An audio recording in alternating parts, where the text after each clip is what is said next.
திருமுருகன் பூண்டியிலே திவ்ய ஜோதியான கந்தா பரஞ்சோதியும் காட்டி பரிபூர்ணமாக்கிடுவாய்.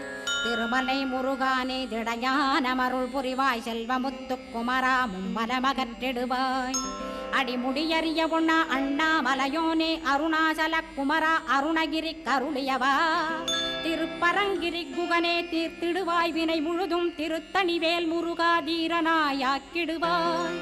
எட்டு குடி குமரா ஏவல் பில்லி சூன்யத்தை பகைவர் சூதுவாதுகளை வேல் கொண்டு விரட்டிடுவாய். எல்லா பயன்களும் எனக்கு கிடைத்திடவே எங்கும் நிறைந்த கந்தா எண்கண் முருகானே. என்னுள்ளறிவாய் நீ உள்ளொளியாய் வந்தருள்வாய். திருப்போரூர் மாமுருகா திருவடியே சரணமையா. அறிவொளியாய் வந்து நீ அகக்கண்ணை திறந்திடுவாய். திருச்செந்தூர் சண்முகனே ஜகத்குருவிற்கருளியவா. ஜகத்குரு சிவகு